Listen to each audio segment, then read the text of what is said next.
Remote எடுத்து அடிச்சிங்களே டிவியில், அந்த ஆள் தானே இப்போ அங்கே போகிறீங்க அப்படின்னு சொன்னாங்க.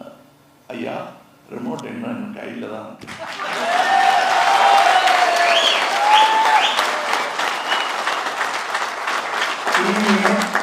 டிவியும் அங்கேயே தான் இருக்கு. ஏன்னா நம்ம வீட்டு ரிமோட்டு நம்ம வீட்டு டிவி. ஆனால் அந்த டிவிக்கான கரண்ட்டையும் ரிமோட்டுக்கான பேட்டரியும் உருவப்பாக்கும் ஒரு சக்தி ஒன்றியத்தில் உருவாகி கொண்டிருக்கிறது.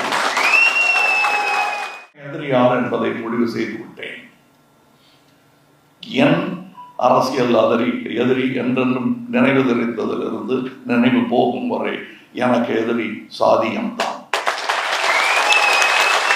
சாதி கணக்கெடுப்பை பற்றிய உங்கள் கருத்து என்ன? எடுக்கக்கூடாதுன்னு சொல்லணும், நீங்க எடுக்கணும்னு சொல்ற மாதிரி ஒரு துவனி தெரிகிறது என்றார்கள்.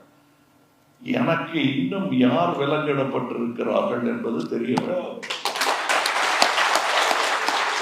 அப்ப சாதி இருக்குன்னு ஒத்துக்கிறியா? ஒத்துக்கிறேன், அதான் என் முதல் எதிரின்னு சொல்லிட்டேன்னு.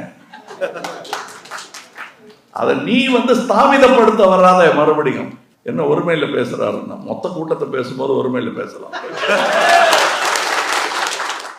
சிஏஏ என்பது உடைய அபத்தம் என்னவென்றால், அது முஸ்லிம்களை தாக்கும் விஷயம் மட்டுமல்ல, என்னுடைய கான்ஸ்டிடியூஷனை தாக்குகிறது. அது அதனால் அது வேண்டாம். நான் கவலையே பட்டது கிடையாது. நீங்க இருக்கீங்கிறது எனக்கு தெரியும், தெளிவா இருக்கீங்களாங்கிறது. படங்கள் ஏன் நடிக்கிறேன்னு கேள்வி கேட்குறாங்கல்ல, அது என் சோறுக்காக மட்டுமல்ல. இந்த மாதிரி கட்டுச்சோறு கட்டிக்கிட்டு வர்றாங்கல்ல, அவங்களுக்கு காலை உணவாவது கொடுக்க வேண்டும். மாலை வீட்டுக்கு போய் சாப்பிட்டோம், காலை உணவாவது கொடுக்க வேண்டும். அது என் செலவு. ஆக யாரும் வெளியே போய் கை நீட்டாது. அரசியலும் மதமும் சேர்ந்த எந்த நாடும் உருப்பட்டதில்லை. செக்ஸ் அண்ட் வயலன்ஸ் மாதிரி அரசியலும் மதமும் ஆபத்தான கலவை என்று ஒரு பாத்திரம் பேசும்.